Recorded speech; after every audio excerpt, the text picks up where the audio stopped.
ஒரு அழகிய சின்ன கிராமம். அதில் ஒரு சின்ன வீடு. அந்த வீட்டில் வாழ்ந்தவர்கள் லக்ஷ்மி என்ற அம்மாவும் அவள் மகள் காவியாவும். காவியா 10ஆம் வகுப்பு படிக்கும் புத்திசாலி பெண். ஆனால் வயசுக்குரிய பிடிவாதமும் கோபமும் அவளிடம் இருந்தது. லக்ஷ்மி ஒரு தையல் தொழிலாளி. அதில் வரும் சொற்ப வருமானத்தை வைத்தே அவர் அன்றாட குடும்ப செலவுகளை நடத்தி கொண்டிருந்தார். அவர் கணவர் சில வருடங்களுக்கு முன் இறந்து விட்டார். அவளுக்கு உலகமே அவள் மகள் காவியாதான். ஒரு நாள் காவியா காலையில் உணவு சாப்பிட்டுட்டு போடா என்று அம்மா மெதுவாக அழைத்தார். அம்மா, லேட் ஆகுது, எனக்கு டைம் இல்லை என்று கோபமாக சொல்லி பள்ளிக்கு போய்விட்டாள் காவியா. அம்மா அமைதியாக நின்றாள். கண்ணில் சோர்வு இருந்தது, ஆனால் முகத்தில் சிரிப்பும் இருந்தது. பள்ளியில் காவியாவின் நண்பர்கள் எல்லாம் புதிய ஸ்மார்ட் போன்கள் கொண்டு வந்திருந்தனர். காவியா கையில் இருந்தது பழைய பட்டன் ஃபோன். இது என்ன பாட்டி காலத்து ஃபோனா என்று சிலர் சிரித்தார்கள். அது காவியாவின் மனதை உடைத்தது. அந்த மாலை வீட்டுக்கு வந்து, எனக்கு புதிய ஃபோன் வாங்கி தர மாட்டியா என்று அம்மாவிடம் கோபமாக கத்தினாள்.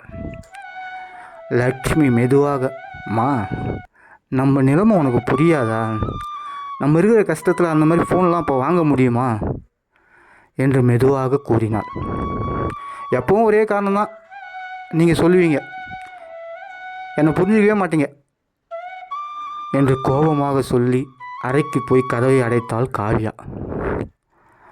அந்த இரவு லக்ஷ்மி கூடுதல் தையல் வேலை எடுத்து இரவு 12 மணி வரை வேலை செய்தாள். கையில் ஊசி குத்திய காயம், ஆனால் மனதில் ஒரே எண்ணம், என் மகளுக்கு நான் முடிந்த அளவுக்கு சந்தோஷத்தை கொடுக்கணும். சில நாட்கள் கழிந்தது. பள்ளியில் பெற்றோர்கள் கூட்டம். காவியா நல்லா படிக்கிறா, ஆனால் மனசில் ஏதோ சுமையாக இருக்கிறா போல என்று ஆசிரியர் அவள் அம்மாவிடம் கூறினார். அது லக்ஷ்மியின் மனதை உலுக்கியது. கூட்டம் முடிந்தது. அம்மா மெதுவாக காவியாவிடம் சொன்னால், மா, நான் ஃபோன் வாங்கி கொடுப்பதற்கு பணம் இல்லைன்னு சொல்கிறது உண்மைதான்.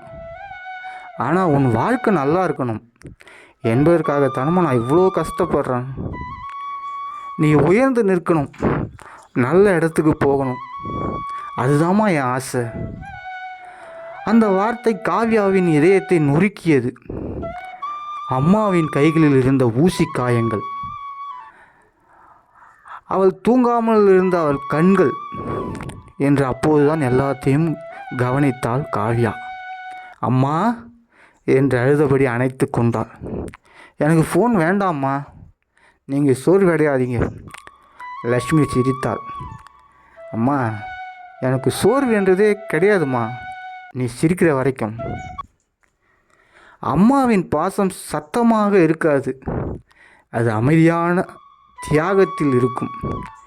மகளுக்கு உலகமே வேண்டும், ஆனால் அம்மாவுக்கு மகளின் சிரிப்பே உலகம். அதனால்தான் மாதா பிதா குரு தெய்வம் என்று கூறுகிறாள். அம்மா என்றுமே அனைவருக்குமே ஒரு ரியல் ஹீரோ.